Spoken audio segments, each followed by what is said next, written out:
യേശുക്രിസ്തു പാപികളെ രക്ഷിപ്പാൻ വന്നു എന്നുള്ളത് വിശ്വാസികൾ എല്ലാവരും അംഗീകരിപ്പാൻ യോഗ്യമായ വചനം തന്നെ. ആ പാപികളിൽ ഞാൻ ഒന്നാമൻ. ഇത് പറയുന്നത് പൗലോസ്ലീഹയാണ്. പൗലോസ്ലീഹ ഇത് പറയുമ്പോൾ ഒരിക്കലും താൻ പാപിയാണെന്ന് അംഗീകരിച്ചിട്ടുണ്ടായിരുന്നില്ല. മുൻ കാലഘട്ടങ്ങളിൽ ആ കാര്യം പൗലോസ്ലീഹയുടെ മനസ്സിലേക്ക് വരികയാണ്. ആ ന്യായപ്രമാണത്തിന് നോക്കുമ്പോൾ ന്യായപ്രമാണത്തിന്റെ കടുകിട തെറ്റാതെ കർമാചാരങ്ങളെല്ലാം കൃത്യമായി അനുഷ്ഠിച്ച് യഹൂദ മതത്തിന്റെ അനുഷ്ഠാനങ്ങളിൽ അല്പം പോലും പിന്മാറാതെ പൂർണ്ണമായിട്ട് അതിനോട് യോജിച്ചു നിന്ന പരീക്ഷനായ ഒരു വ്യക്തിയായിരുന്നു ആമേൻ പൗലോസ്ലീഹ.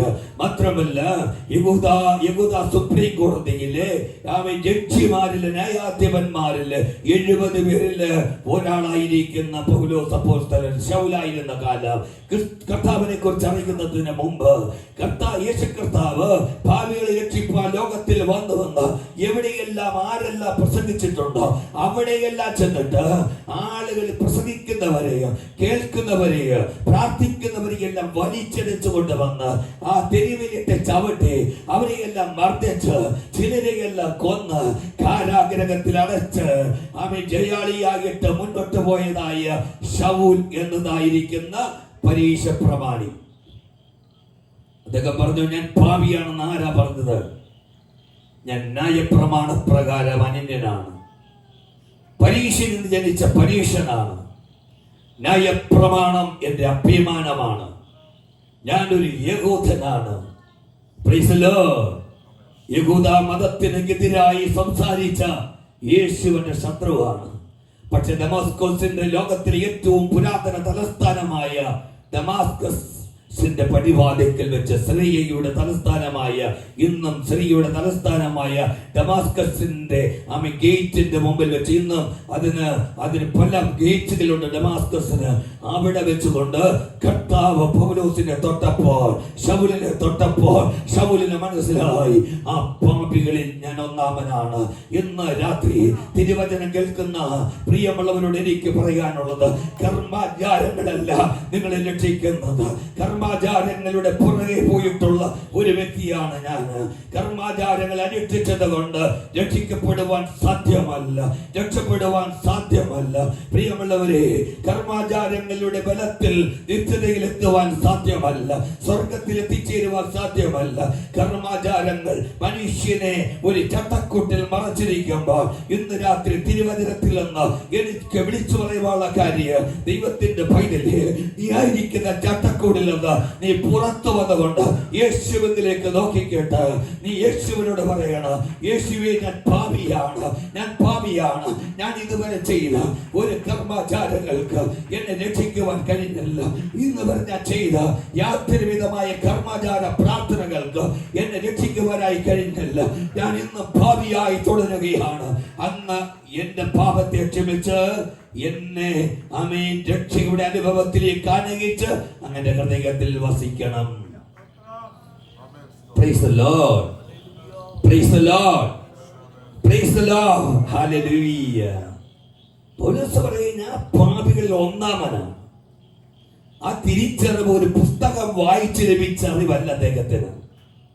പാപികളിൽ ഒന്നാമനാണെന്നുള്ളതായിരിക്കുന്ന ആ അദ്ദേഹത്തിന് ആ മെസ്സേജ്, അല്ലെങ്കിൽ അദ്ദേഹത്തിന്റെ ഹൃദയത്തിൽ രൂഢം മൂലമായിരിക്കുന്ന ആ ഒരു വസ്തുത ഏതെങ്കിലും ചില പുസ്തകങ്ങൾ വായിച്ച് ലഭിച്ചതല്ല, സ്വന്തം അനുഭവത്തിൽ നിന്നാണ് അദ്ദേഹം മനസ്സിലാക്കിയത്.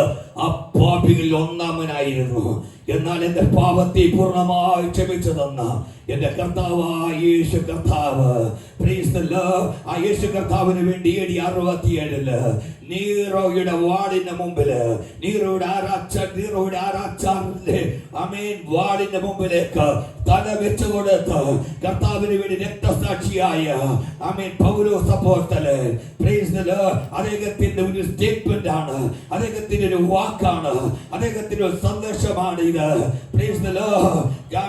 ക്രിസ്തുയേശു പാപികളെ രക്ഷിപ്പാൻ ലോകത്തിൽ വന്നു എന്നുള്ളത് വിശ്വാസ്യവും എല്ലാവരും അംഗീകരിപ്പാൻ യോഗ്യമായ വചനം തന്നെ എന്ന് പറയുമ്പോൾ പൗലോസിന്റെ ചിന്ത ചില വർഷങ്ങളുടെ പിന്നിലേക്ക് പോകുമ്പോൾ ഒരിക്കൽ താനും ഇത് അംഗീകരിച്ചില്ല.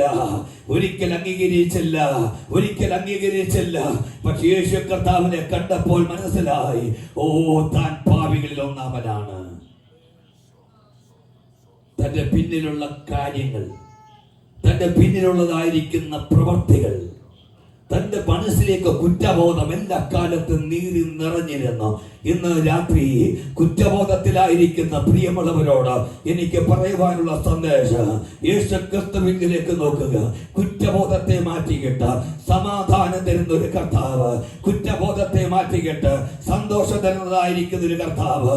ജീവിതത്തിനകത്ത് എത്ര വലിയ ധനമുണ്ടെങ്കിൽ, കോടിക്കണക്കിന് രൂപ ബാങ്കിലുണ്ടെങ്കിൽ, വൻ മതിൽ പോലെയുള്ള മതിലിനകത്ത് വീട് പണിത് അവൻ താമസിച്ചാൽ, കോടിക്കണക്കിന്റെ ഭാഗത്ത് വലിപ്പമുള്ള രൂപ മുടക്കി വലുതായി പണിതായിരിക്കുന്ന വീട്ടിലുള്ള താമസിച്ചാൽ, എത്ര രൂപയുടെ ബെഡിനകത്ത് കിടന്നാൽ സമാധാനമില്ലാതെ അവൻ വേദനിക്കുന്ന ഒരു അനുഭവം ഇന്ന് രാത്രി ആർക്കെങ്കിലും ഉണ്ടെങ്കിൽ എനിക്കിന്ന് രാത്രി പറയുവാനുള്ള സന്ദേശം, യേശു കർത്താവിനെ നോക്കുക. ജീവിതത്തിനകത്ത് സമാധാനം ഉണ്ടാകും. പണത്തിന് തരാൻ കഴിയാത്ത സമാധാനം, ഒരു 100 രൂപ കൊടുത്താൽ കിട്ടുന്നതല്ല, 100 കോടി രൂപ കൊടുത്താൽ കിട്ടുന്നതല്ല. ഈ സമാധാനം തരുക യേശു ക്രിസ്തുവിന് മാത്രമേ കഴിയൂ. ഞങ്ങൾ ഇത് അനുഭവിച്ചറിയുന്നവരാണ്. മദ്യത്തിനും മയക്കുമരുന്നിനും സിനിമയ്ക്കും ഒന്നും തരാൻ കഴിയാത്ത സമാധാനം യേശു ക്രിസ്തുവിന് തരുവാൻ കഴിയും. അതുകൊണ്ടാണ് ഞങ്ങൾ ഈ സമാധാനത്തിന്റെ സുവിശേഷം ഇവിടെ പ്രസംഗിക്കുന്നത്.